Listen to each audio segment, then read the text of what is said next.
Muy buenas noches y bienvenidos a Los Informantes. Aquí estamos, como siempre, como todos los domingos, con tres grandes historias. El 28 de noviembre del 2016, a las 9:30 de la noche, el cielo de Río Negro, en Antioquia, se tiñó de rojo y de verde al mismo tiempo.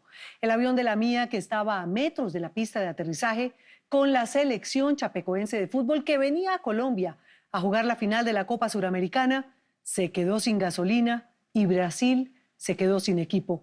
Murieron 71 personas. Solo sobrevivieron 6, gracias, entre otras cosas, a un niñito que prácticamente los rescató. Beatriz González es tan grande que debería sonar igual de fuerte cuando decimos James o Falcao, pero en un país en donde los goles importan más que el arte, la grandeza de su obra suena a veces más afuera. Tanto que el Museo de Bellas Artes de Houston, uno de los más prestigiosos de arte latinoamericano, tiene en sus paredes una retrospectiva celebrando su gran talento. Ni la indiferencia, ni el tiempo, ni el ninguneo de los poderosos podrán echar abajo su legado. Reymar Perdomo se fue de Venezuela en diciembre del 2017 con solo $200 en el bolsillo, su guitarra, algunas fotos de la familia y la esperanza de que con su voz pudiera volver a empezar como una inmigrante más y hacer unos pesos para ayudar a su familia. Pero un día, llena de odio y desesperanza, escribió una canción que se ha convertido en el himno del exilio.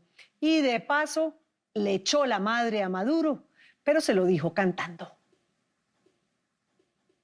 Empecemos. Han pasado 3 años del accidente del avión de la Mía, que se incrustó en las montañas de Antioquia.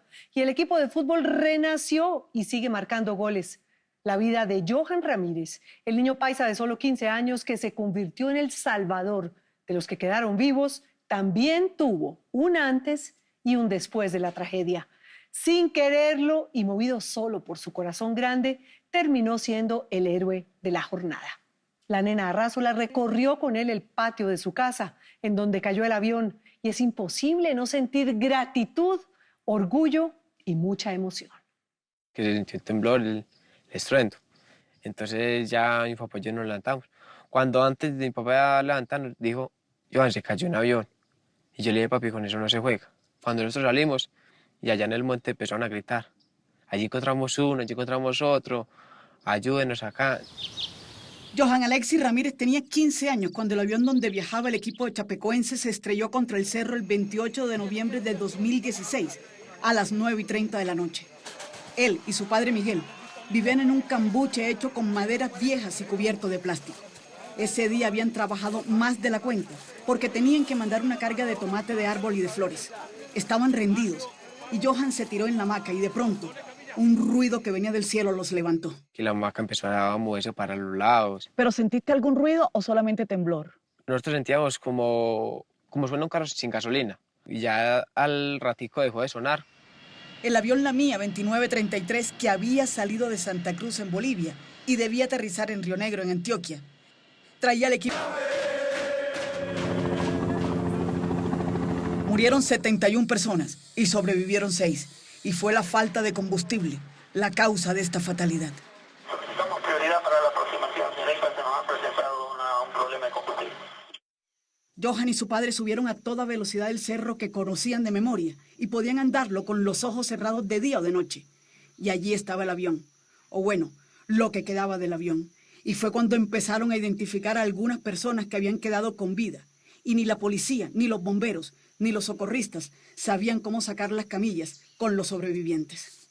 Los bomberos decían, ¿por dónde lo sacamos? ¿Qué hacemos? Entonces yo a esa hora me vine al cambuche, pues, donde estábamos trabajando, porque allá teníamos unos machetes.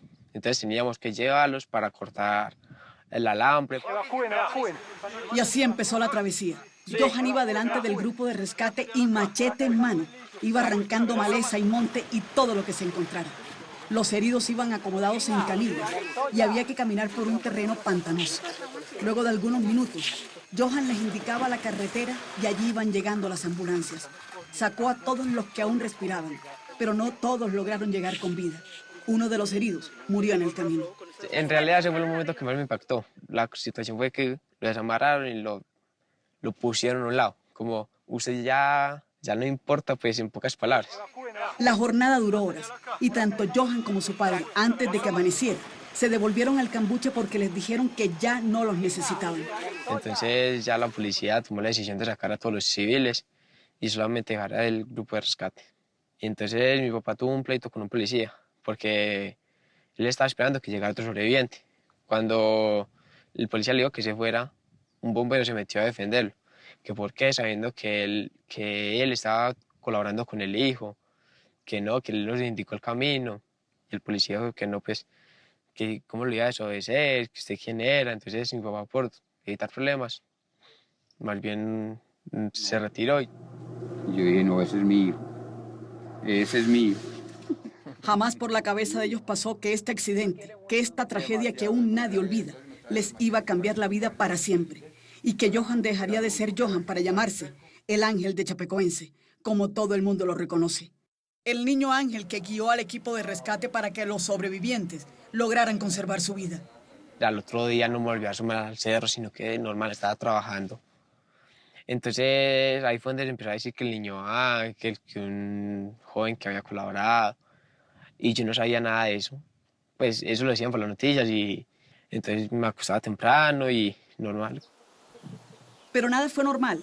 Nada quedó en su sitio cuando se regó por todo el municipio de La Ceja, de La Unión, que el muchacho de quien hablaban en las noticias era Johan Alexis, el hijo de Miguel, el campesino que vivía arriba recogiendo tomate de árbol en esta tierra que queda pegada al cielo. Llamaron a mi papá. Don Miguel, si uno que usted estuvo con su hijo allá en el lugar del accidente, que ustedes colaboraron. Sí, señor. Que si acá está Caracol, eran muchas entrevistas al día, que las cámaras, que los medios de... Pues tantas cosas que pues uno como joven, como campesino, no creía que le fuera a pasar algo así. Las cosas le empezaron a pasar con tanta rapidez que todavía tiene recuerdos atropellados. Era mucho pantano en ese momento. Entonces las camionetas no se podían meter porque quedaban atrancadas. En su colegio era el héroe y en todo este pedazo de Antioquia era un ídolo. Y como la buena fama también se riega, Johan recibía llamadas del alcalde, del gobernador, del presidente, de Raimundo y de todo el mundo. Y en cuestión de días le dicen que va a Brasil. Y eso sí era un sueño, montar en avión. El primer viaje, el primero de todos fue a Brasil. Era un homenaje que le iba a hacer Brasil hacia Colombia. En ese viaje iban comandantes de la Fuerza Aérea de Colombia, de Antioquia, de la policía. Entonces iban mucha gente importante, iba el alcalde de Medellín. Nunca se había subido en un avión. Se conformaba con verlos pasar todos los días encima de él.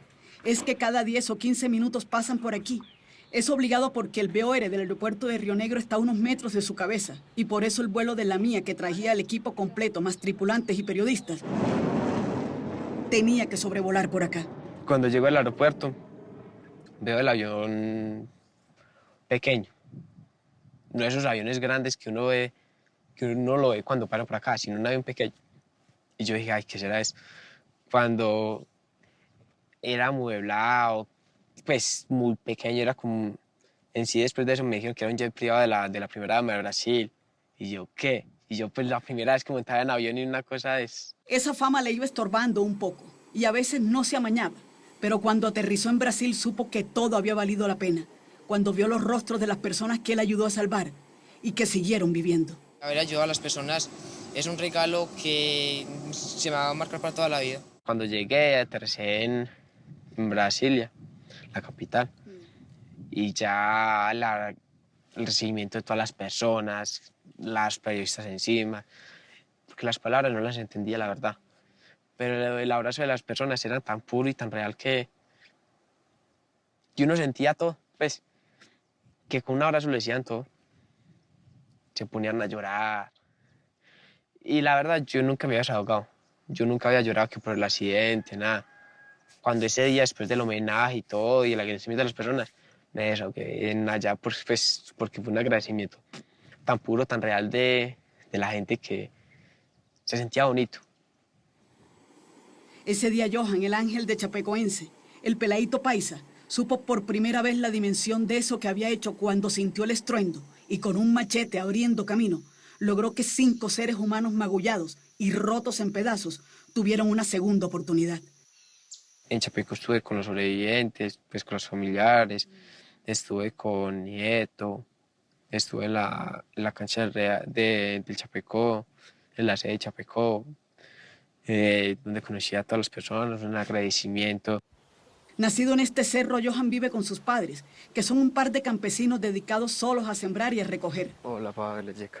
Ya está en la universidad por una beca que le donó el expresidente Juan Manuel Santos en la Universidad de Río Negro. Y estudia lo que siempre quiso, administración de empresas. Pero eso sí, los fines de semana está aquí con su papá, empacando bultos de frutas de sol a sol. La fama le sigue cayendo y la tendrá siempre, porque de estos héroes ya casi no hay. Eran 2 sentimientos, Como que se encontraban exacto. y ahí los Entonces, tenían así. y que es muy triste que fuera pasado por un accidente y donde tuvieran que morir 71 personas. Es demasiado triste para uno, pues. Digo, no, yo estoy cumpliendo mi sueño. El sueño de las otras personas, los familiares de los sobrevivientes. El ángel ya creció, ya tiene 18 años. Tiene cara de niñito. Su acento fue hecho en estas montañas. A veces se pone tímido y baja la cabeza cuando habla. Sus palabras son suaves y su risa es fácil. Las mejillas se le ponen rojas con facilidad, haga o no haga sol. Repasa de vez en cuando las fotos y los videos de cuando, por ejemplo, el Real Madrid lo recibió en el estadio con todas sus figuras, incluido James Rodríguez. Y eso tampoco lo va a olvidar tan fácil. La primera impresión era, me puse a llorar porque ese es un representante de los jóvenes de Colombia. Y cuando yo lo conocí, se juntó esa emoción como, ay, el sueño de todo joven. Y yo no, pues, tanta emoción junta. Habla de eso con emoción y se frota las manos. Cuando lo vi por fuera, un sentimiento, me empezaron a ver las lágrimas. La gente me reconocía y me senté en el palco de honor al lado de Florentino Pérez. Cuando estaban todas las directivas, toda la gente importante. La gente del palco no podían demostrar mucho, pero se sentía como esa atracción. Claro, la alegría igual y la emoción. La emoción. Cuando hicieron el primer gol, no. Y yo, no, qué emoción. Y yo, no me lo creo. Y allá con toda la gente, con Florentino, con tanta gente importante que uno qué iba a pensar. En estos 3 años, Johan se graduó del colegio y se volvió mayor de edad. Creció varios centímetros más. El chapecoense se recompuso y el estadio se sigue llenando. Los sobrevivientes han ido llevando sus vidas y los traumas han ido pasando y las heridas se han ido cerrando. Aquí los arbolitos tienen los nombres de los sobrevivientes y Sí, están señora. dando ya sus frutos. Cada uno tiene sus arbolitos. Este es el que sigue. Este es el de Jason Follman, el portero, el que... Este es el portero. Sí, señora, el que Ya. perdió el pie. Pero lo mejor que le ha pasado a Johan y a su familia es esto. Esta casa que es propia, que se la regaló la patrona de Don Miguel y que tiene el jardín más lindo de toda la región. Allá habló la patrona de mi papá, doña Margarita Ramírez, y dijo, yo le cedo el terreno a Don Miguel para que la Fundación Compasión le construya la casa. Y yo, ¿qué? No me la creí, nos pusimos a llorar.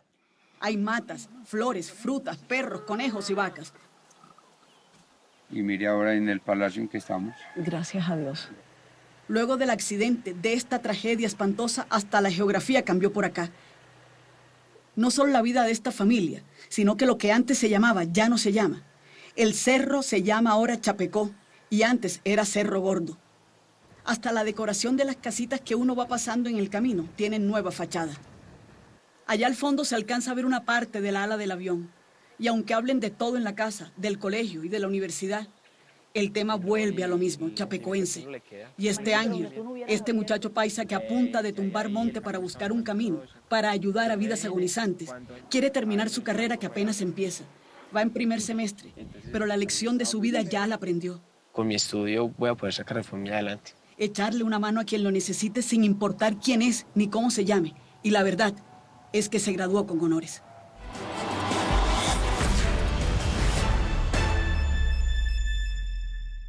El sueño de Johan sigue intacto. El Real Madrid le hizo la promesa de esperarlo hasta que termine su carrera para darle allí una oportunidad.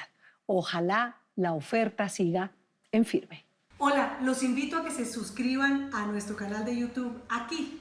Y si quiere ver alguna de nuestras grandes historias, es fácil. Haga clic aquí. Chao, nos vemos.